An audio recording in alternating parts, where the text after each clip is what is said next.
tentang materi yang ketiga, yaitu tentang penggunaan dana yang bersumber dari PNBP, tapi sebenarnya ini adalah rangkaian. Ini saya informasikan ya. Jadi terkait dengan penugasan, ini saya mengatakannya sebagai praktik pelaksanaan PNBP, ya, sebagai praktik pelaksanaan PNBP. Nah, kenapa saya mengatakannya ini? Karena apa yang kalian lakukan kemarin itu merupakan awal, ya, awal dari rangkaian penugasan, sehingga nanti targetednya akan dapat, yaitu kalian bisa memahami konsep PNBP secara utuh, ya, secara utuh. Nah, kita awali dari yang pertama terkait dengan tarif. Kalian sudah menyelesaikan tahapan tentang penjelasan perkembangan dari sisi aturan dan realisasi. Tadi sudah ada yang beberapa yang menjelaskan. Kemudian dari sisi aturannya juga sudah. Nah, nanti berikutnya kita akan menjelaskan tentang konsep penghitungan. Ya, tadi sudah ada beberapa kelompok tadi yang sudah memiliki bahan untuk menghitung. Ya, jadi penghitungan itu ada yang didasarkan kepada berdasarkan kepada harga satuan, ya, atau kalau konstanta, ya, kalau dalam fisika itu kan ada, ya, kayak gravitasi itu udah given sekian gitu, ya. Kemudian kalau dari Fahrenheit ke Celsius atau sebaliknya harus ditambahkan sekian, ya. Jadi nilai tetap itu harus dibawa gitu. Tadi seperti di kereta api, di mana lagi tadi, di tanah dan sebagainya, tadi ada beberapa yang sudah menjelaskan, tapi nanti kita pelajari kembali, ya.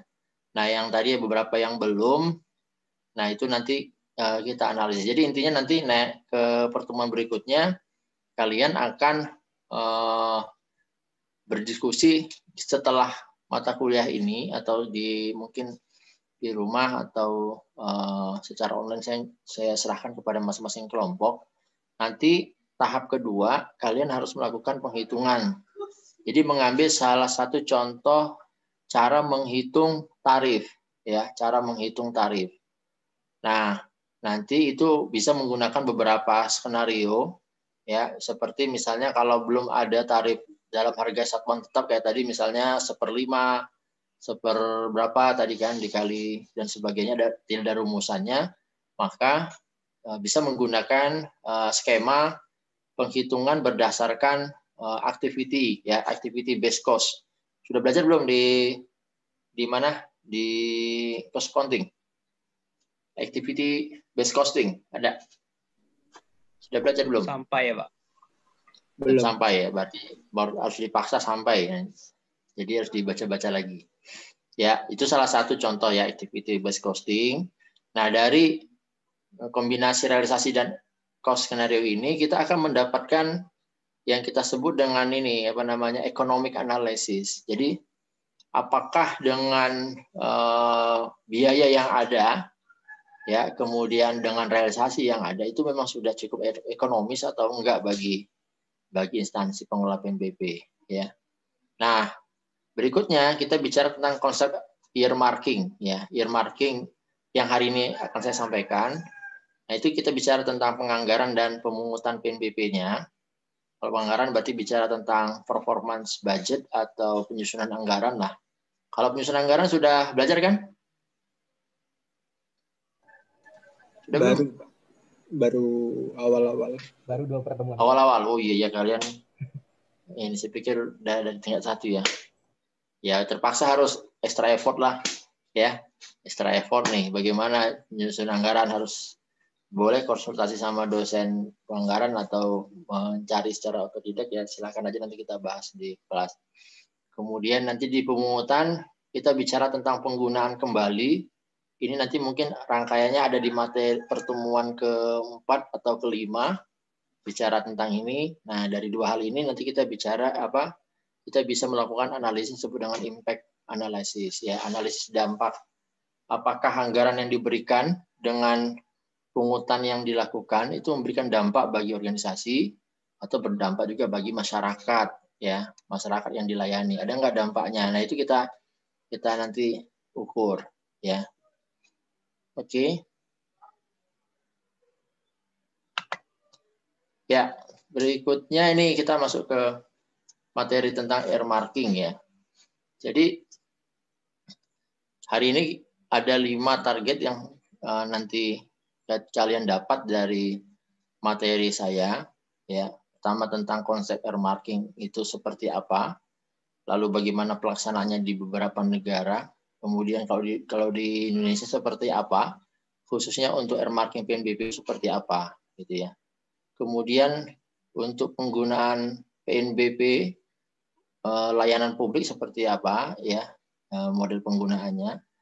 Apa yang kalian sampaikan tadi itu adalah merupakan klaster dari pelayanan publik, ya, yang tadi disampaikan tadi. Lalu terakhir kita bicara tentang persetujuan izin penggunaan. Nah, ini tadi yang di slide sebelumnya, ya, di pemungutan dan penggunaan kembali ini. Oke. Ya. Berikutnya kita akan masuk ke teori dulu. Jadi teori earmarking, ya. Teori earmarking itu apa, gitu ya. Jadi di sini kalau kita bicara tentang earmarking, itu adalah kita bicara bahwa ada satu pendapatan yang diterima itu disisihkan untuk tujuan atau untuk hal-hal yang sifatnya khusus, ya. Jadi sifatnya itu menjadi hal yang mandatori, ya. Nah, contohnya ini banyak sih sebenarnya, ya. Termasuk kalau di dalam pengelolaan keuangan pribadi, gitu ya, atau yang punya yang usaha atau yang punya bisnis UKM, gitu ya. Jadi bagaimana kalau UKM itu bisa bertahan atau bisa berkembang? Apakah satu, dia menggunakan utang sebagai cara dia untuk berkembang? Yang kedua, apakah dia menggunakan sebagian dari revenue-nya untuk melakukan atau untuk berkembang? Nah, ini dua hal ini yang kalau kita bicara tentang UMKM itu terjadi, ya. Nah, saya nggak bicara tentang konsep utang, nanti kita bicara nanti di belanja, tapi kalau kita bicara tentang penyisihan revenue untuk pengembangan usaha, itu sejak beberapa waktu yang lama, yang lampau sudah dilaksanakan oleh beberapa orang, gitu ya. Kalau kalian mungkin pernah lihat ada satu tokonya awalnya hanya satu meja, kemudian dia bisa menyewa satu ruko. Nah, berikutnya dia bahkan bisa membeli satu ruko, bahkan bisa membuka cabang, ya. Nah, hal seperti ini, ya, tentunya tidak sederhana. Dia pasti melakukan proses pengelolaan. Kalau dia menggunakan metode penyisihan, berarti dia sangat disiplin menyisihkan uangnya. Dalam arti si pengusaha itu nggak akan menggunakan uang itu misalnya untuk belanja konsumsi atau misalnya untuk membeli yang sifatnya hospitality lah, ya, kenyamanan seperti mobil, motor atau apapun lah, ya, atau berlibur, gitu ya, dengan menggunakan uang yang dia sisihkan karena niatnya adalah untuk mengembangkan usahanya. Nah, mengembangkan usaha itu adalah sebuah proyek atau kegiatan yang sifatnya spesifik. Maka di sini kalau ini saya menyampaikan analoginya, ya. Jadi kalau misalnya pendapatan negara yang disisihkan, berarti dia akan mengorbankan pendapatan lainnya, ya. Jadi pendapatan lainnya itu akan dikorbankan karena adanya program yang dilaksanakan yang sifatnya tertentu ini atau spesifik ini. Ya, itu yang konsep earmarking, ya. Nah, bagaimana konsep earmarking, ya? Jadi konsep earmarking ini berawal dari ketika adanya kekhawatiran dari orang yang membayar pajak. Jadi orang membayar pajak ini bertanya, uang pajaknya itu digunakan untuk apa sih? Itu. Saya bayar pajak tiap hari, tiap bulan, tiap tahun, gitu ya. Tapi kok saya nggak merasakan adanya sesuatu yang saya bisa nikmati, misalnya jalan yang bagus, jembatan yang banyak dan terbangun gitu ya. Lalu ya apa aja lah yang menurut wajib pajak itu menjadi sebuah hal yang intinya public goods lah ya, public goods. Kalau public goods kan udah pernah belajar ya, public goods ya. Oke. Jadi kekhawatiran itu, sehingga untuk menghilangkan kekhawatiran itu pemerintah kemudian membuat sebuah program bahwa nanti dari pendapatan pajaknya warga negara akan kita sisihkan untuk misalnya membangun tempat ruang terbuka hijau atau untuk membangun ya sifatnya yang dasar seperti jalan, jembatan dan sebagainya. Tapi itu tidak hanya dalam 1 tahun, dia itu bertahun-tahun. Jadi dia akan menyisihkan uang dari pendapatan pemerintah itu untuk membangun ruang terbuka hijau. Itu terus berjalan setiap tahun ya. Sehingga itu yang kita sebut dengan earmarking ya. Nah, di sini saya sampaikan ada beberapa keuntungan earmarking. Yang pertama adalah jaminan pendanaan ya. Jadi kalau model pembangunan menggunakan konsep earmarking ini pembangunannya adalah sebuah kepastian karena sudah dijamin baik itu dana maupun programnya ya. Jadi perencanaan anggarannya itu sudah ada, lalu pendanaannya juga sudah ada. Dan terhindar dari politisasi pendanaan. Jadi kalau politisasi pendanaan itu maksudnya apa? Misalnya ada pembangunan ini apa namanya ibu kota negara ya, ibu kota negara baru nih. Ibu kota negara baru kan sudah dianggarkan. Kemudian dalam perjalanan terjadi wabah nih, COVID. Berarti kan anggarannya kan dipindahkan untuk wabah. Tapi pemerintah kan ingin tetap melanjutkan. Nah, karena ada berkembang dinamika bahwa masyarakat tidak setuju dengan adanya itu, pemerintah tahun 2020 menunda. Nah, gara-gara menunda ini adalah masuk dalam skop dari tadi terjadinya istilahnya politisasi ya. Politisasi itu dalam artian terjadinya penyesuaian ya. Karena adanya tekanan ya, karena ada tekanan dari pihak lain sehingga itu tidak dilaksanakan dan dipertimbangkan dengan beberapa kelebihan dan kekurangannya, maka diputuskan misalnya anggaran itu tidak dilaksanakan. Nah itu contoh ya, kalau dia tidak earmarking. Jadi kalau earmarking itu sifatnya akan ada terus ya. Cuman ada kekurangannya kalau earmarking ini.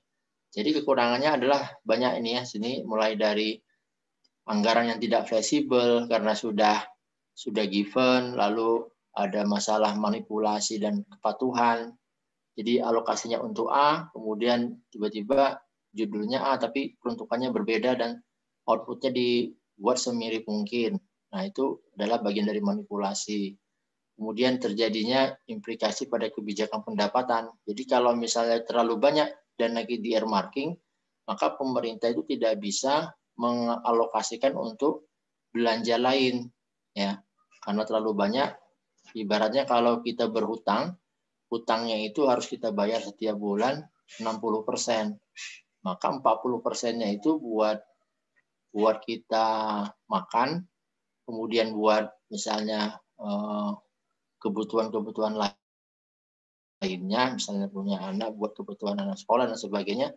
Nah, sisanya buat apa? Nah, sisanya nggak ada karena sudah kepake untuk earmarking tadi, pengeluaran pembayaran hutang tadi. Ya, tapi bukan earmarking itu ya, karena kewajiban ya, kewajiban. Jadi kurang lebih seperti itulah ya. Kemudian adanya biaya administrasi yang tinggi karena perhitungannya secara terpisah-pisah. Jadi earmarking itu membuat terjadinya otonomi pengelolaan sehingga dia dilakukan secara terpisah. Nanti kita akan lihat seperti apa lebih jelasnya ya. Nah, kemudian dalam pengelolaan earmarking itu kita memiliki dua sebenarnya sih ini hal yang sama tapi dengan persepsi yang berbeda ya. Kalau yang menurut si Bird and Young ini dia mengatakan istilah namanya substantive earmarking ya. Yang kedua symbolic earmarking. Kalau substantif itu dia berkaitan ya. Jadi antara pendapatan dan pengeluaran itu mengikat ya, mengikat. Nah, kalau simbolik itu longgar, mengikat tapi longgar. Jadi bisa bisa menggunakan sumber pendanaan lain ya. Jadi istilahnya seperti itu. Kalau menurut si Michael, kalau Michael bilang bukan substantif atau simbolik, tapi namanya full dan parsial. Kalau full berarti hanya satu-satunya pembiayaan, sedangkan parsial itu bukan satu-satunya, sehingga bisa mendapatkan sumber dari pendanaan lain. Nah, sebelum saya lanjut, sumber pendanaan lain bagi pemerintah apa aja selain PNBP? Apa lagi? Coba. Siapa yang bisa jawab? Hibah, Pak. Ya, siapa tadi yang jawab? Bayuan, Pak. Bayuan, ya oke. Hibah, oke. Ada lagi? Pinjaman pemerintah, Pak. Apa? Pinjaman Kasian? pemerintah. Pinjaman, oke. Ya. Pinjaman. Ya, yang lain?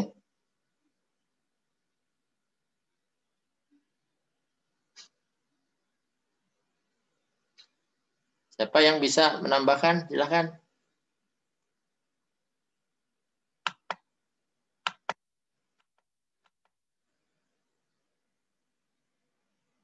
Ada? Hanya Bastian dan Bayuan saja yang bisa jawab? Yang lain mana yang lain? Bisa anggaran, Pak. Siapa tadi? Mbak Nadia? Dijawab ya? Iya. Sisa anggaran. Oke, Anggaran. nggak apa-apa. Sisa anggaran.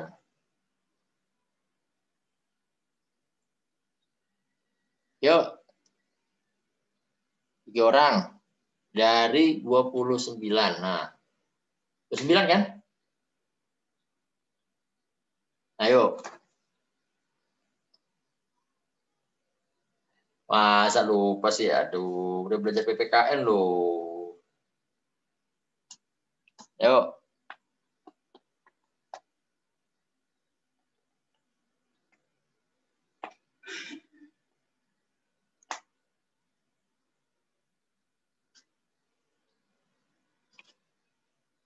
Ada banyak ini. Ada Tia, ada Irfan, ada Hernita, Carmila, ada siapa lagi nih? Banyak, masa nggak ada yang mencoba menjawab? Nah, Fandi ada, Rosalia. Kalau penerbitan surat utang itu termasuk nggak, Pak?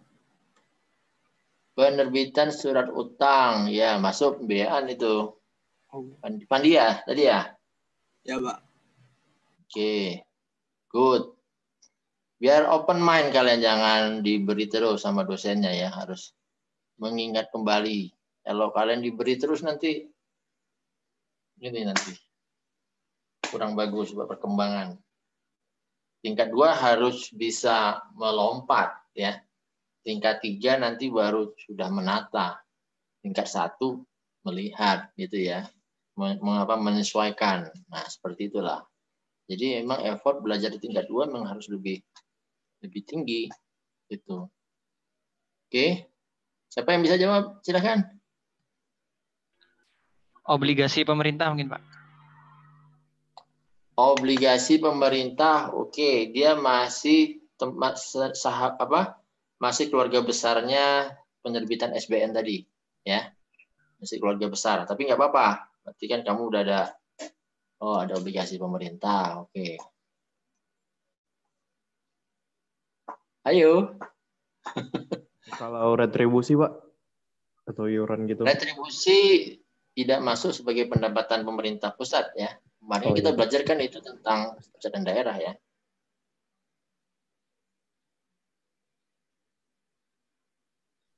Oke. Kalau dari bunga, Pak? Bunga apa itu, Hernita? Bunga dari interest rekening perbendaharaan yang masuk. Oke, itu masih masuk dalam sahabatnya, masuk dalam keluarga besarnya PNBP. Ya. Iya. Ya, nggak apa-apa. Biar agak tahu, biar paham, oh bunga ada penerimaannya. Apalagi?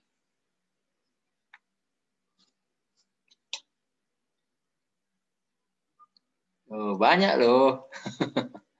Oke deh, saya tutup aja. Penerimaan selain dari PNBP apa? Ya pajak, cukai, bea materai. Ya, apalagi? Bea masuk, bea keluar.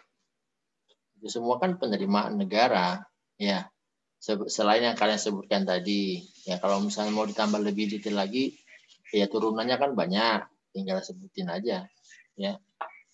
Oke, jadi itu semua adalah penerimaan. Jadi kalau symbolic earmarking dan partial earmarking ini, pembiayaannya itu tidak hanya mendapatkan dari misalnya PNBP yang sebagian dari dana PNBP, tapi bisa didapat dari dana yang lain. Tidak full PNBP maksud saya. Jadi dari semuanya dari dana yang lain. Ya. Nah, ini konsep dari earmarking. Oke, nah bagaimana earmarking di beberapa negara? Jadi untuk beberapa negara itu berbeda-beda yang jelas ya. Indonesia tidak sama dengan Malaysia, tidak sama dengan Amerika dan sebagainya. Semuanya memiliki kekhasan ya.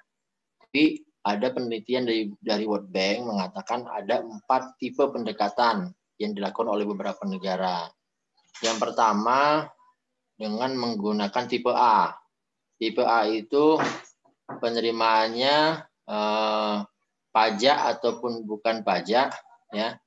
Itu digunakan untuk pengeluaran akhir tertentu. Misalnya seperti pajak bahan bakar mobil ya, bahan bakar mobil dan pajak PNBP ya untuk investasi jalan raya. Jadi penerimaan pajak atau PNBP dari kendaraan bermotor itu dikembalikan dalam bentuk pembangunan jalan dan keamanan sosial. Ya, termasuk di sana ada dana sosial pengangguran. Jadi kalau orang menganggur, dia tetap mendapatkan penghasilan. Ya, kalau di Indonesia namanya istilahnya, tapi kalau istilah Indonesia itu harus miskin dulu baru dapat penghasilan. Kalau di sana, ya kalau dia menganggur, meskipun dia masih mampu, dia dapat penghasilan. Ya, tinggal kriteria menganggurnya berapa lama. Gitu. Kemudian yang kedua, tipe B, ya. Jadi ini untuk pengguna akhir umum. Ya, umum ini berarti semua. Contohnya misalnya ada pajak tembakau, alkohol, ya. Kemudian itu digunakan untuk program sektor sosial. Seperti mungkin penanggulangan dampaknya, lalu rehabilitasi dan macam-macam. Nah, jadi misal atau pajak dari migas untuk pembangunan sektor keuangan, ya. Jadi ada perimbangan dari sisi pendapatan, kemudian ada belanjanya. Nah, yang tipe C itu pajak umum untuk pengguna akhir tertentu. Kalau pajak umum berarti semua orang kena pajak itu kan. Nah, ini dilihat dari persentasenya untuk pendidikan. Jadi dari seluruh pajak umum ada persentase untuk pendidikan. Jadi modelnya sharing. Lalu ada lagi untuk akhir umum. Kalau tadi akhir tertentu, sekarang akhir umum. Ya. Jadi pajak umum untuk akhir umum. Jadi bagian penerimaannya itu dibagikan kepada masyarakat secara umum. Ya, di sini nggak ada contoh. Kalau Indonesia contohnya ya dibagikan misalnya kepada Pemda, ya melalui Pemda, atau dibagikan dengan pembiayaan pembiayaan yang langsung ke masyarakat, ya itu juga bisa. Ya, ini tipe, jadi bisa ada bisa enggak. Nanti kita tinggal lihat aja di Indonesia seperti apa. Oke, nah ini contoh nih negara di Afrika. Jadi ada negara Ghana, ya, dia menggunakan konsep earmarking ini dalam pembiayaan pembangunan dan pemeliharaan infrastruktur jalan tol. Jadi mereka mengalokasikan setiap tahun, mereka membuat target tahun ini pembangunan jalan dan pemeliharaan jalan tolnya berapa kilometer, tahun depan berapa kilometer dan seterusnya. Sehingga negara Ghana itu berhasil dalam melaksanakan earmarking, penerapan earmarking. Namun sebaliknya di negara Mali, Afrika Tengah, Zaire dan Kolombia gagal, ya. Kenapa gagal? Karena di sini sebabnya karena ketidakefisienan. Jadi inefisiensi. Dia nggak bisa mengelola uang earmarkingnya itu untuk pembangunan infrastruktur, ya, karena adanya inefisiensi. Jadi kita akan lihat nanti bahwa inefisiensi ini mungkin banyak sebabnya nanti, tapi ini adalah menjadi faktor penghambat mengapa sebuah negara itu gagal untuk tumbuh dan berkembang. Ya. Kalau ada yang mau tanya silahkan ya, jangan ditahan-tahan. Oke, ini contoh di Turki. Ya. Di Turki pelaksanaan earmarkingnya itu sangat luas sekali. Mereka membuat banyak hal. Ya, misalnya di sini dana pendukung industri pertahanan. Ya, jadi industri pertahanan mereka itu dibangun dari pajak BBM, tembakau, lalu pajak penghasilan perusahaan pribadi dan PNBP, pendapatan bukan pajak. Makanya mereka memiliki sekarang, kalau misalnya kita lihat di perkembangan di dunia sekarang saat ini, negara yang besar perkembangan pertahanannya adalah salah satunya adalah Turki. Ya, mereka ikut dalam perang mana dan sebagainya, dan mereka aktif sekali di dunia internasional. Ya, mungkin karena tadi didukung oleh sumber penerimaannya. Jadi didukung dari ini. Kemudian untuk pembangunan, nah itu dari pajak impor barang. Ya, bentuknya seperti apa ya? Ini bentuknya misalnya program sosial dan pendukung harga makanan ternak. Ya, jadi impor barang dikonversi untuk bikin membuat atau menstabilisasi harga makanan ternak. Ya, lalu ada lagi misalnya pajak impor ekspor. Nah, ini mereka konversi earmarkingnya dengan program penguatan ekspor, ya.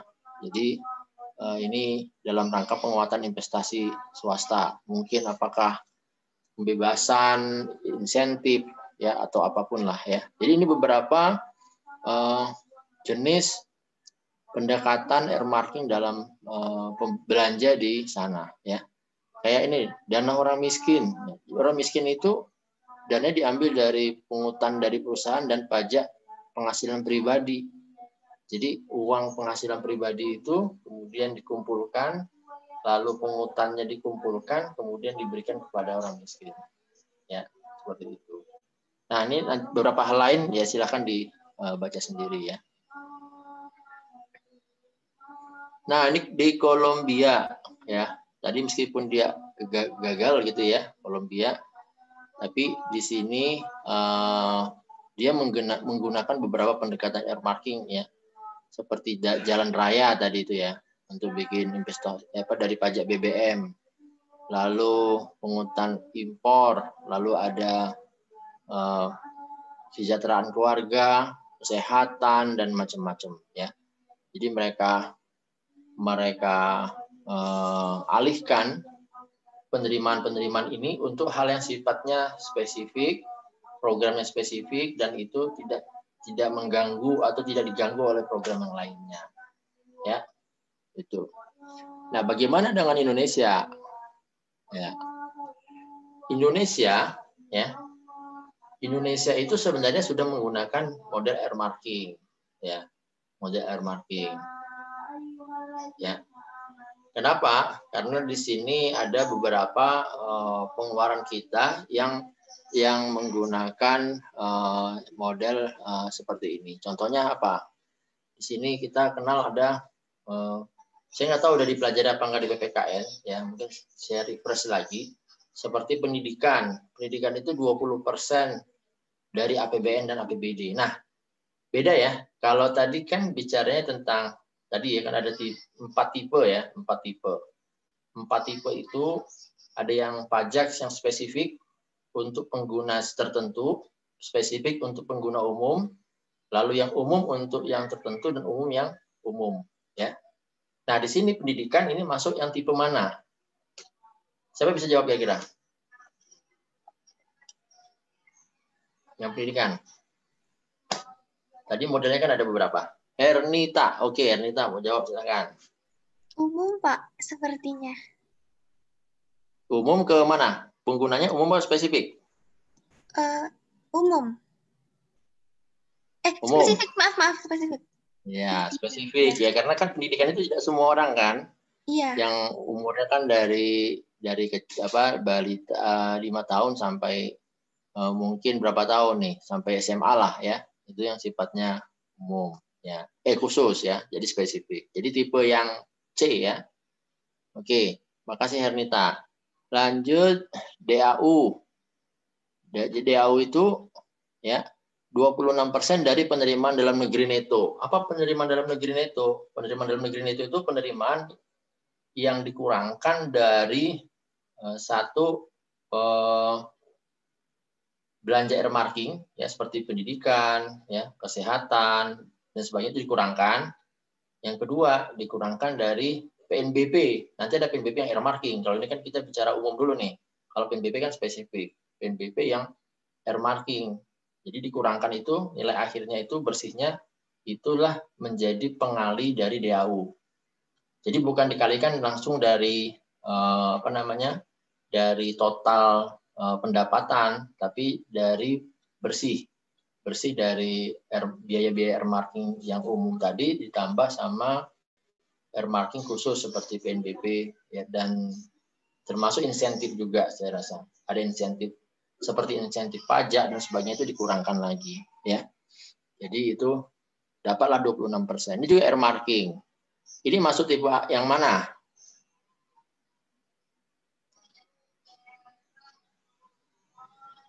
Siapa yang bisa jawab? Yuk.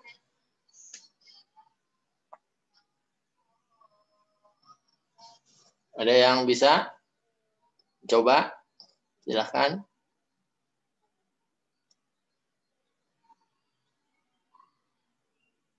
DAU dari penerimaannya spesifik atau umum?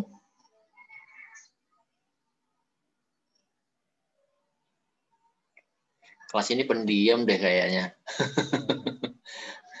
Ayo dong, masa cuman ini kalem-kalem semua nih. Yuk silakan. Ya udah Tia dulu deh. Tia dulu Tia. Silakan Tia. Umum Pak, soalnya dari nama juga dana alokasi umum. Itu belanjanya Tia.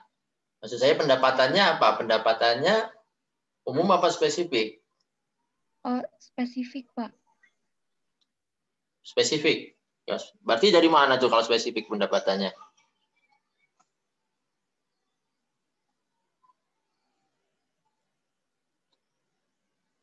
Gimana Tia? Kenapa kamu jawab spesifik? Berarti kan contohnya dari mana pendapatannya? Tadi kan saya sudah jelasin kalau spesifik itu ada penerimaan-penerimaan khusus ya yang digunakan untuk belanja yang sifatnya bisa umum bisa spesifik. Nah di sini umum apa spesifik kira-kira Tia? Masih bingung apa gimana nih Tia?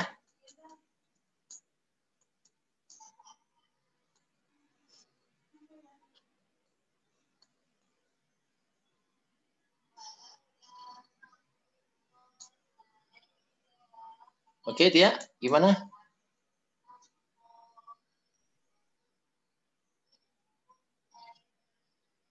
Dari APBN Pak?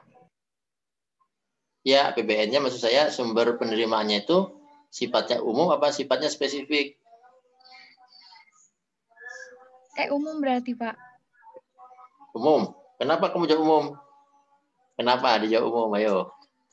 Termasuk transfer pusat ke daerah. Ya, tapi di sini konteksnya bukan bicara tentang transfer pusat ke daerah. Kita bicara tentang sumber penerimaan. Kan tadi sumber penerimaannya umum, kamu bilang. Nah, kenapa disebut umum?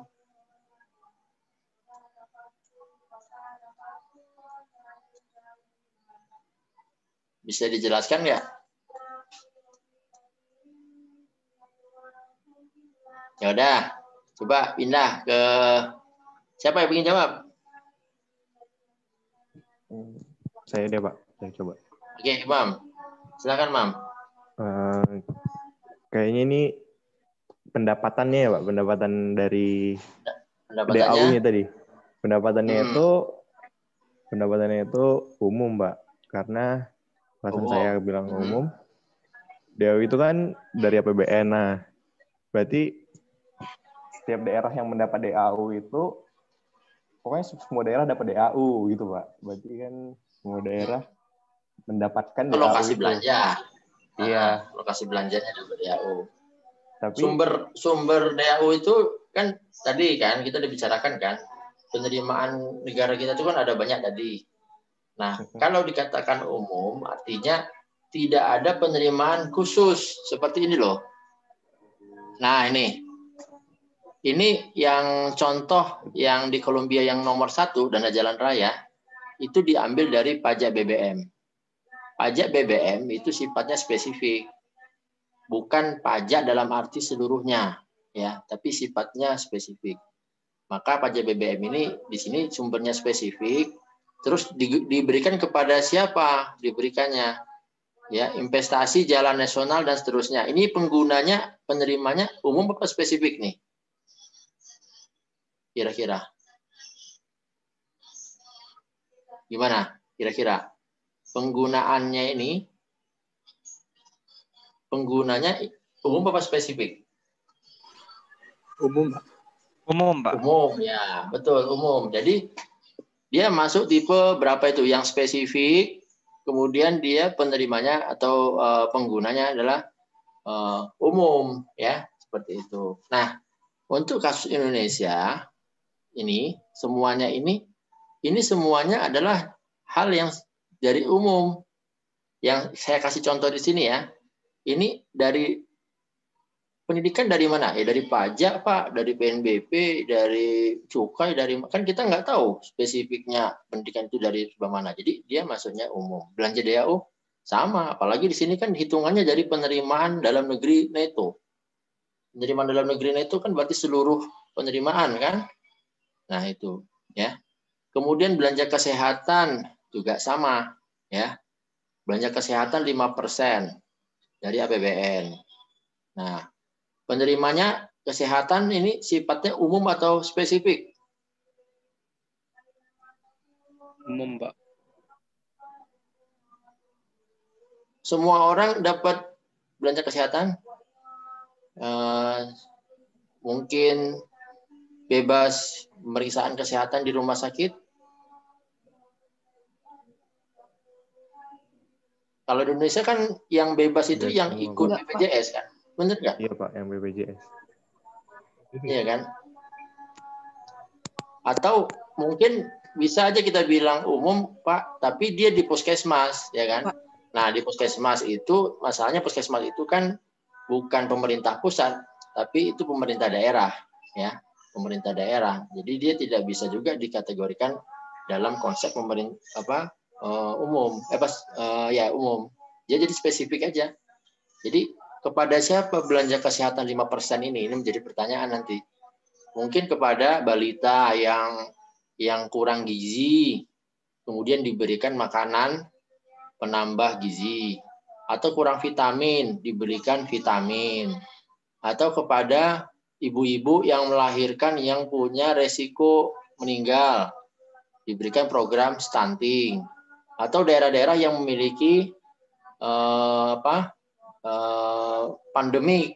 Pandemi itu bukan hanya sekarang kita kenal ya.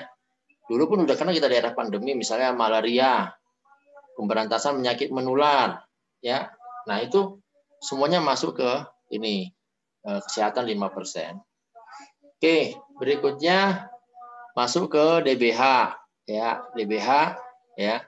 Ini sesuai porsi daerah itu punya penghasil apa? Penghasil alam atau apa gitu ya. Nah, terakhir dana otsus, ya. Ini juga jadi semua ini sudah ada earmarking-nya, ya. Secara umum udah ada earmarking-nya. Nanti ada earmarking khusus untuk PNBP. Nah, Pak, izin tanya nggak? Ya, silakan. Kesehatan tadi, Pak. Kan itu di Jawa Timur ada pabrik rokok ya, Pak ya? Nah, pabrik rokok itu dikenakan cukai. Nah, ya. Terus cukainya itu full full, ada yang full buat kesehatan. Jadi itu menurut saya nggak umum. Nggak umum ya, yang untuk cukai. Ya, Pak. Ya, kalau Pandi tadi bicara cukai memang tidak umum ya. Tapi nanti Pandi coba cari tahu ya.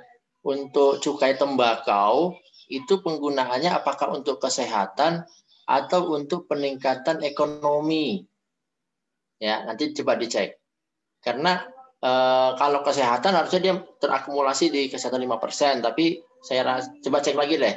Itu salah satunya adalah untuk peningkatan ekonomi. Jadi ada program bagaimana memindahkan petani tembakau itu tidak menjadi petani tembakau. Ya, asumsi pemerintah kalau tembakaunya sedikit, maka yang merokok akan berkurang. Ya, jadi kan itu karena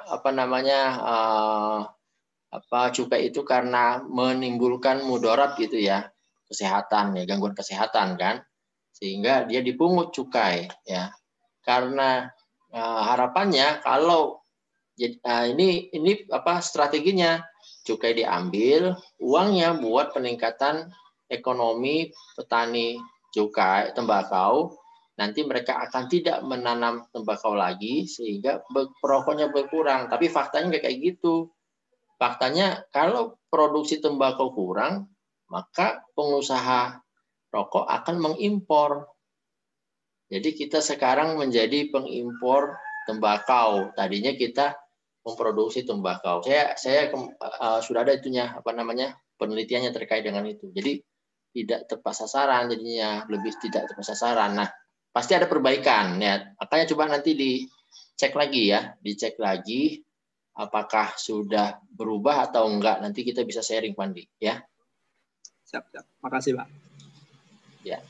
Oke, ada lagi yang ingin bertanya, silakan. Jadi ini belajar upaya memahami belanja kita. Oke ya, silakan Imam. Kan di bagian belanja pendidikan. Nah, pendapatannya itu kan dari cukai juga kan, Mbak. Yang itu ada kayak sinkos lah ceritanya, kayak minuman etil alkohol. Nah, sedangkan belanja pendidikan itu ada juga madrasah itu, Pak, madrasah man negeri MTS yang berbau Islam. Nah, itu, Pak. Gimana orang itu, misalnya kan kita nggak tahu nih, mereka tuh dibiayai, mantau pakai uang mabuk-mabukan untuk membiayai pendidikan. Nah, kayak aneh gitu kan, Pak. Sedangkan dia bahasnya agama, tapi uangnya dari mabuk-mabukan. Apakah ada kayak pengklasifikasian dari pendapatan itu sendiri, Pak, ketika pengalokasiannya, gitu, Pak? Ya, oke Imam, menarik. Kamu sudah mulai agak kritis di sini. Ya, masa sih ada pendapatan cukai miras kok digunakan untuk pembiayaan misalnya MAN, MTSN gitu. Padahal itu kan sekolah agama. Ya, nah awal mungkin gini Imam, coba kamu cari penggunaan cukai ya, karena cukai ini sifatnya earmark juga. Jadi penggunaan cukai etil alkohol itu oleh pemerintah digunakan untuk apa? Nanti coba cari kata kuncinya itu ya. Kamu cari di internet digunakan untuk apa. Kemudian yang kedua, jumlah persentase cukai dibanding dengan total pendapatan kita itu sangat kecil. Dia itu nggak sampai 10%-nya. Jadi sangat kecil sekali. Artinya kalau kita bicara apakah itu nanti memang akan dipindahkan spesifik ke MAN, saya rasa enggak ya. Karena kan pembiayaan dari MAN itu justru negara kita kan banyak dari pajak nih. Pajaknya banyak. Nah, pajak justru kalau kita mau mapping seperti itu jangan-jangan bukan dari cukai tapi dari pajak. Cuman memang di sini pemerintah enggak membuat seperti tadi Turki atau Kolombia tadi, ya. Tapi mungkin tidak terpublis. Nanti kita coba lihat sama-sama ya. Sambil jalan kita lihat kalau cukai, ya ini ada Fandi tadi cukai tembakau, ada Imam cukai alkohol. Nah, coba cari itu digunakan untuk apa. cukainya ya, supaya nanti bisa kebayang seperti apa. Mungkin itu ya. Saya nggak langsung menjawab jawabannya Ahmad Imam, tapi saya ingin kamu baca lagi ya. Tadi kan kamu berasumsi seperti itu, tapi baca lagi, nanti kita bahas di minggu depan ya. Oke, Imam ya. Baik, Pak. Ya. Oke. Nah, ini berikutnya untuk yang ini ya, pengenaan PNBP-nya ya. Jadi ya, khusus untuk PNBP ya, khusus untuk PNBP ya, di sini ada cerita nih ya.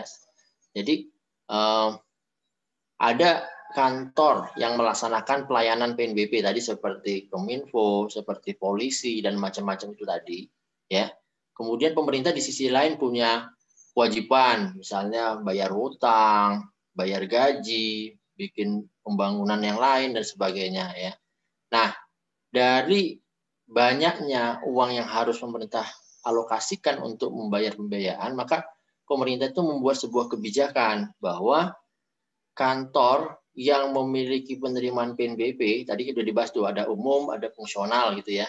Nah, PNBP yang fungsional itu diberikan kewenangan untuk menggunakan anggarannya tadi, uangnya tadi, yang penerimaannya tadi itu membayar atau mengeluarkan untuk kebutuhan operasionalnya. Jadi, misalnya tadi polisi punya SIM, punya macam-macam itu. Ya. Nah, semua uang yang diterima polisi tadi itu dikembalikan, berapa persentasenya tadi ada yang disebutin tadi di slide-nya kelompok terakhir tadi. Ada yang 94%, ada yang 92% ya di situ. Nah, itu akan digunakan lagi oleh polisi. Nah, seperti itu. Jadi untuk RMAK-nya PNBP itu digunakan untuk pelayanan publiknya. Ya, untuk pelayanan publiknya. Seperti misalnya pembuatan paspor, terus surat tanah dan macam-macamnya tadi. Jadi digunakan untuk operasional kantor itu. Nah, itu untuk PNBP ya. Jadi selain RMAK yang sifatnya umum tadi, RMAK yang sifatnya khusus untuk PNBP itu juga ada, yaitu untuk PNBP yang penerimaannya dari kantor-kantor yang melaksanakan pelayanan publik ya. Nah, tapi tidak semua pelayanan publik dikenakan PNBP ya. Ini juga jangan beranggapan wah semua pelayanan digunakan, enggak ya. Contohnya di sini misalnya seperti kantor di Kementerian Keuangan, ada kantor pajak untuk pelayanan penerbitan NPWP, ada kantor perbendaraan untuk pencairan SPM ya. Ini tidak ada biaya, tidak dikenakan biaya. Jadi yang datang ke pajak, yang datang ke perbendaraan KPPN itu semuanya bebas, tidak ada biaya. Jadi tidak semua instansi memiliki penerimaan dari PNBP-nya. Ada yang bebas ya, free ya. Seperti itu. Jadi itu kemudian terkait dengan kegiatan dan sebagainya itu ditentukan dengan undang-undang. Oke. Itu yang poinnya di sini, nanti dibaca lagi detailnya. Nah, ini perkembangan dana untuk layanan seperti apa? Jadi kalau kita lihat di sini ya, untuk pelayanan itu masuk ke dalam klaster PNBP lainnya yang warna kuning apa orange itu? Orange ya? Yang warna orange. Nah, yang warna orange itulah uang yang digunakan untuk membiayai kantor itu ya. Permasalahannya kadang uang itu tidak cukup membiayai kantor itu, maka dia dibiayai dari sumber dana lain, dari pajak atau dari yang lainnya. Sehingga di sini dia tidak modelnya full full earmark ya, atau apa satu lagi tadi? Masih ingat atau udah lupa? Ya, dia tidak full earmark, tapi dia parsial ya, parsial earmark. Jadi sebagian atau longgar. Jadi semuanya dibiayai oleh tidak hanya dari PNBP tapi dari sumber lainnya. Ya, oke, itu untuk konsep earmark dalam PNBP. Nanti kita akan dalami berikutnya ya. Nah, berikutnya ya, berikutnya ini untuk penggunaan dana, karena dia sifatnya tadi boleh digunakan untuk layanan dia sendiri, maka dia harus mengajukan izin kepada Menteri Keuangan dalam hal ini. Jadi dia mengusulkan ya penggunaan dana PNBP-nya untuk apa, ya, kemudian diajukan, kemudian dilihat oleh Menteri. Nah, dari Menteri Keuangan nanti dipertimbangkan harus karena dia sifat bisa full atau longgar gitu untuk earmark-nya. Nah, atau lagi untuk kebijakan fiskal, ya, apakah dia menghalangi atau enggak gitu ya. Seperti contohnya itu tadi SIM harganya 220.000 tadi kan. Nah, di luar negeri SIM itu bisa ratusan dolar, ribuan dolar malah. Di Australia, di mana Singapura aja bisa 4.500 dolar Singapura. Kalau dikalikan 4.000 itu berapa itu kira-kira? Lebih mahal dari bikin SIM Indonesia. Ya kan? Nah, kenapa kita memberikan tarif SIM yang murah? Sementara di luar negeri tarif SIM-nya itu mahal. Apalagi seperti di Jepang, di Singapura, ya itu mahal sekali. Jadi yang punya mobil itu tidak semua orang. Tapi orang tidak merasa miskin karena nggak punya mobil. Mereka cukup senang juga. Jadi transportasi umumnya berjalan. Ya. Nah itu menarik untuk kita teliti. Nah itu hubungannya dengan kebijakan fiskal dan keuangan negara itu. Ya, nanti dicek. Nah dari sana setelah disetujui maka penggunaannya digunakan untuk apa? Nah di sini yang paling kanan ya, panah di ujung panah itu, yang A itu ya untuk apa penggunaannya? Ya untuk peningkatan kualitas pelayanan ya, atau untuk untuk kebutuhan operasional kantor dan sebagainya. Nah itu hal-hal itu yang menjadi poin-poin dalam proses pengajuan ya. Nah ini secara teknisnya seperti ini ya, secara teknisnya. Jadi nanti dari persetujuan dari penggunaan dana ini akan keluar dalam bentuk PMK atau Peraturan Menteri Keuangan atau KMK ya. Nah, ini yang menjadi dasar dia untuk mengajukan ke pencairan dana yang dia terima tadi atau yang dia setorkan itu digunakan kembali oleh si Satker. Oke, sampai sini ada yang mau tanya? Silakan. Kira-kira bisa dipahami? Lumayan, Pak. Jadi di hari ini kalian dapat pencerahan begini. Oh, ternyata APBN kita itu pengelolaannya ada yang modelnya earmark, ada yang modelnya tidak earmark kan. Misalnya nih, kenapa sih pemerintah membangun jalan tol tidak pakai PNBP gitu ya? Atau pemerintah kenapa kok pakai BUMN, terus BUMN-nya disuruh mencari pembiayaan sendiri dan sebagainya? Atau pemerintah kenapa pakai PMN, penanaman modal pemerintah? Nah, itu sebenarnya menarik kalau kita kaji. Terus ini lagi misalnya, kan 20% dari APBN itu digunakan untuk pendidikan. Kenapa sih masih ada yang nggak sekolah, masih ada yang belum lulus sampai SMA, terus masih masyarakat kita itu masih tidak disiplin, masyarakat kita tuh masih ada yang buta huruf, masih emosional ya dan sebagainya gitu ya. Kenapa sih? Nah, itu kan menarik itu.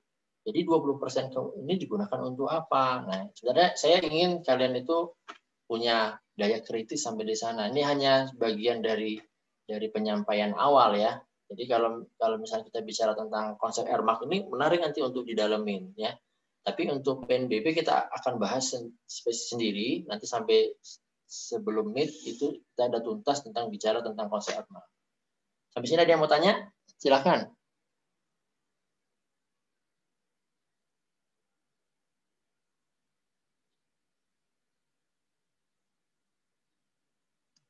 Meisa, udah jelas belum Meisa? Ini nggak ada gambarnya, saya nggak bisa lihat orangnya ada apa enggak.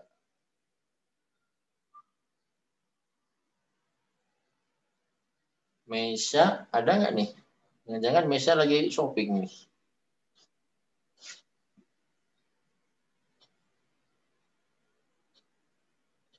Rosalia?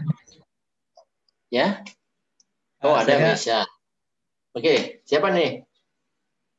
Mau nanya mastiin aja Pak, yang di siklus ini Pak, ya, yang lagi Pip, ditampilkan oke. ini kan Pak, itu habis di Dirjen Anggaran ke Direktur PNBP itu siklus nomor 3, tapi langsung loncat ke nomor 5 itu cuma salah penulisan atau gimana Pak?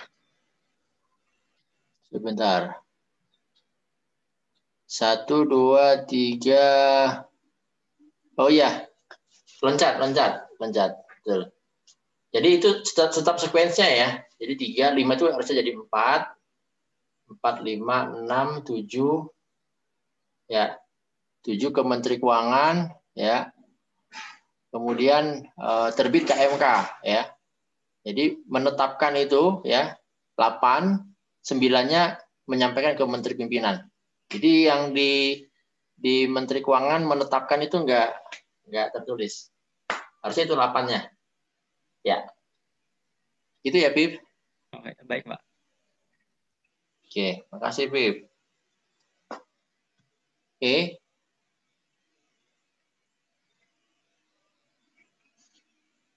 Setelah ini nanti kita bicara tentang penganggarannya. Nah, itu menjadi lebih detail lagi, ya. Cuman ini tolong dipahami karena untuk earmarking ini menjadi kunci, ya. Kunci dalam materi kita berikutnya. Oke, nah ini udah habis nih materi saya nih. Jadi udah tepat, ya. Udah tepat, cuman suaranya senyap nih di kelas ini nih. Kalau senyap saya kasih tugas aja deh. Biar semangat. Pak, saya mau ngasih pendapat, Pak. Gimana, Pak Yuan? Tadi Bapak bilang kenapa pajak kendaraan bermotor ya, Pak, lebih tinggi daripada di luar negeri ya? SIM. Oh, ya, bukan pajaknya, SIM. Soalnya kalau menurut saya di luar negeri tuh pemerintahnya kepengen warganya lebih ngegunain transportasi umum daripada transportasi pribadi, Pak, gitu, Pak. Jadi nggak bikin negara itu penuh dengan kendaraan pribadi gitu, Pak, kalau menurut saya. Betul. Ya, sepakat saya dengan yang disampaikan Mbak Yuan tadi. Jadi intinya keinginan pemerintah itu yang disebut dengan kebijakan pembangunan. Ya. Contoh misalnya di negara Singapura, kenapa dia mengurangi jumlah mobil? Karena luas daerahnya sempit, benar ya? Terus dia mengurangi, ya kan? Kenapa Jepang mengurangi? Kalau kita lihat mobil merek Jepang dibanding di Jepang dengan di Indonesia, itu lebih banyak di Indonesia loh. Jumlah mobil yang beredar, padahal mereknya merek Jepang. Kenapa di Indonesia lebih banyak? Nah, karena di sana punya kebijakan, mereka tidak ingin seluruh tanahnya habis atau uangnya habis untuk membangun infrastruktur jalan. Kalau kalian ke Jepang sana, yang berkembang bukan pembangunan jalan antar daerah, tapi pembangunan jalur kereta api di Jepang sana. Ya, kalau misalnya kalian sering misalnya untuk punya TV kabel, contohnya di NHK Jepang itu ada program touring Jepang itu menggunakan kereta api. Apakah itu kereta api Shinkansen-nya atau kereta api yang model lokal, dan itu ya. Jadi itu di Eropa misalnya. Kenapa orang lebih senang naik sepeda ketimbang naik mobil? Prancis, Jerman, Belanda. Kenapa? Nah, tentunya pasti punya kebijakan pembangunan masing-masing. Nah, Indonesia apakah sudah memiliki kebijakan itu? Contoh nih misalnya, teman kalian ada nggak yang tinggalnya di daerah Bali? Ya, kalau ada orang Bali mungkin coba cek. Bali itu luas wilayahnya berapa? Kemudian penduduknya jumlahnya berapa? Lalu kepadatan penduduk per wilayahnya itu berapa? Bandingkan dengan daerah lain. Nah, dengan jumlah segitu, apakah kebijakan kendaraan di Bali dengan di Sumatera atau di Jawa, maksudnya di pulau Jawa atau di Pulau Sumatera itu sama? Nah, itu perlu dipertimbangkan. Kalau enggak, nanti Bali itu akan penuh dengan kendaraan kalau nggak diatur. Nah, hal seperti ini kan sebenarnya menarik untuk kita kaji, ya kan? Madura dengan Surabaya aja contohnya. Madura dengan Surabaya itu ada jembatan apa itu? Jembatan Selat Madura, ya. Nah, Suramadu. Nah, itu di Madura gimana kepadatannya? Ya, terus Surabaya sendiri gimana? Ya, kalau saya ke Surabaya, saya paling benci di jalan-jalan Surabaya karena macet. Macet apalagi siang ya. Saya paling benci jalan-jalan di Surabaya itu karena siang. Padahal sebenarnya banyak yang saya ingin dikunjungi. Tapi ya karena itu tadi, karena kebijakannya seperti apa. Nah, itu yang perlu kita pelajari. Ya, dengan menggunakan metode ini tadi, air marking atau apapun tadi. Itu bisa. Itu ya Bayuan ya. Jadi itu udah satu ide, nanti coba kita gunakan untuk di Indonesia gitu ya. Baik, Pak. Oke. Baik, karena waktu kita sudah habis juga. Nah, tugas kalian ini ya, tugas kalian. Kan tadi udah ada 6 KL ya. 6 KL tadi kan? Iya, Pak. Nah, coba cari ya, dicatat boleh di kertas nanti ya. Coba cari contoh ya, contoh surat edaran tentang penggunaan kembali. Jadi yang ini yang di sini yang di KMK persetujuan penggunaan kembali dana ini yang nomor 9 ke arah menteri kan ada yang warna kuning itu ya. KMK persetujuan penggunaan sebagian dana itu. Nah, cari contohnya ya tahun berapa aja terserah lah. Cari contohnya penggunaan kembalinya. Berapa persen? Kalau tadi kan ada tadi polisi 90%, 92% kan. Nah, itu cari KMK-nya. Itu udah ada nggak? Kalau misalnya udah ada ya berarti udah tinggal dibaca lagi, dipelajari KMK-nya. Ya, itu satu. Ya, jadi KMK persetujuan penggunaan kembali. Ya, nanti nextnya nanti ada tugas lagi tentang maksimal pencairan dana. Ada lagi nanti kita pelajari di minggu depan. Ya, minggu depan. Tapi sementara cari itu contoh untuk ini ya, untuk KL yang tadi ya, KL masing-masing tadi dikembangkan, Kominfo maksimumnya berapa, terus yang lainnya berapa gitu. Sampai sini ada yang mau bertanya? Itu setiap KL mesti ada ya, Pak ya? Nggak mungkin nggak ada. Pasti ada. Ya, pasti ada. Bahkan bukan per KL lagi, per eselon 1 malah, per dirjennya. Jadi bisa per dirjen ya. Jadi itu bisa ada atau per KL ya, itu bisa macam-macam lah modelnya. Jadi cari aja intinya itu KMK persetujuan penggunaan dana sebagian. Kalau lagi Pak, kalau misal aja ya Pak ya, misal nggak ada terus ganti KL gimana Pak? Ya kalau kalian merasa nyaman untuk ganti KL, oke, tapi histori tentang tarif PNBP-nya harus ada. Jadi dilengkapi lagi. Karena ini kan beruntun nih. Kemarin kita udah belajar tentang PNBP kan, tarifnya untuk KL ini PNBP-nya ini gitu kan. Nah, habis itu kalau itu udah ada lanjutkan dengan KMK. Tapi saya ingin ganti Pak, ya udah berarti cari KMK dan tarifnya sekaligus. Supaya nanti bisa ngebandingin dan kita bisa bikin simulasi. Seperti itu. Ya, itu ya, Pandi ya.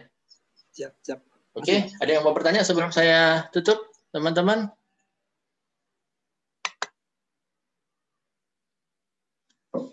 Next, pertemuan berikutnya saya minta jangan pendiam lah. Kalau ada yang ini bisa ngobrol-ngobrol ya. Jangan diem-diem baik ya. Kata orangnya seperti itu. Masih malu-malu, Pak. Nah, masih malu-malu ya, saya paham lah. Tapi lama-lama harusnya nggak boleh malu lagi. Oke ya. Nah, KMK itu tolong nanti kalian resume. Ya, kalau resume di satu PPT disambung sama PPT yang kemarin ya. Jadi PPT yang kemarin simpan dulu, nanti kalian resume contoh KMK-nya, dokumen pendukungnya itu nanti kalian sertakan nanti kalau waktu dikumpulin. Sekarang belum dikumpulin, jadi disimpan dulu. Nanti kita tambahkan dengan resume-resume tambahannya. Jadi nanti di ujungnya kita akan bicara tentang penganggarannya bagaimana, terus dan sebagainya. Oke ya. Kalau nggak ada pertanyaan saya cukupkan dulu pertemuan kita. Selamat sore Terima kasih atas perhatiannya. Assalamualaikum warahmatullahi wabarakatuh. Waalaikumsalam. Terima kasih, Pak. Makasih, Ya, Pak. sama-sama. Terima kasih semua. Izin live ya. Iya, Pak. Ya, Iya, Pak. Pak. Makasih, Pak.